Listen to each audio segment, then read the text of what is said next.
Mistakes are inevitable at work. Even for the most senior leaders, they make mistakes. But what separates the juniors from the leaders is how they handle the cleanup.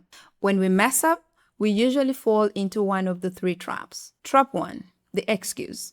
It wasn't my fault. The instructions weren't clear. The software crashed. This makes you look defensive, and you may also look like someone who cannot learn. Trap 2, the minimizer. It is fine. It's not a big deal. Trust me, this looks really, really careless. If it's a big deal to your boss, it should be a big deal to you. Trap 3, the over-apologizer. I'm the worst. I can't believe I did this. No, you gotta stop. When you do this, you force the other person to comfort you. It is unprofessional and it damages your credibility. So what do you actually need to say? Acknowledge it directly. Don't dance around it. I made a mistake. I missed the deadline. Very direct. A direct language shows courage. Step 2, take full responsibility. No excuses.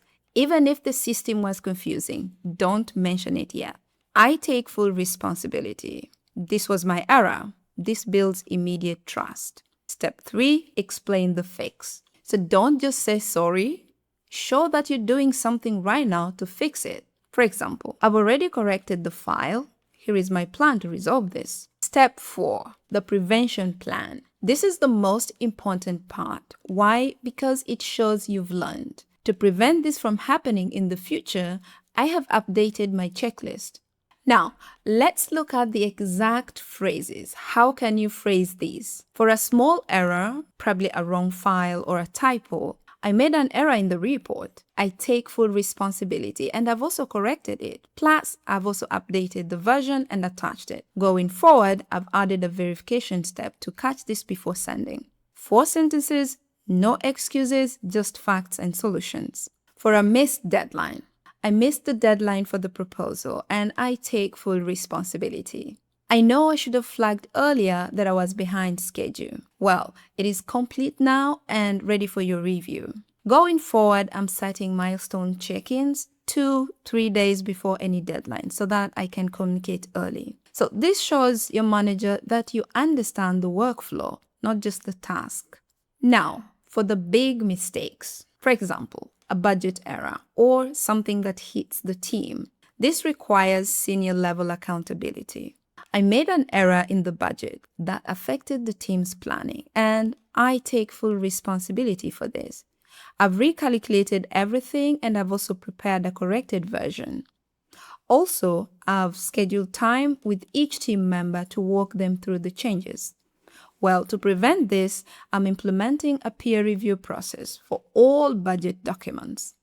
One thing to remember, your tone matters. Keep your voice calm, not defensive, not overly emotional. And timing is everything. The moment you find the mistake, address it.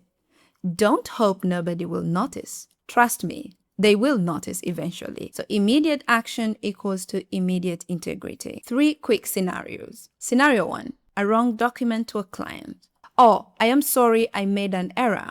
I sent the draft instead of the final one.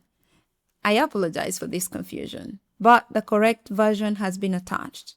I've also added a checklist to prevent this from happening in the future. Scenario 2, internal team delay. I missed my section of the analysis and I take full responsibility for this. I've completed it now and I'm building in buffer time for future projects so that it doesn't happen again.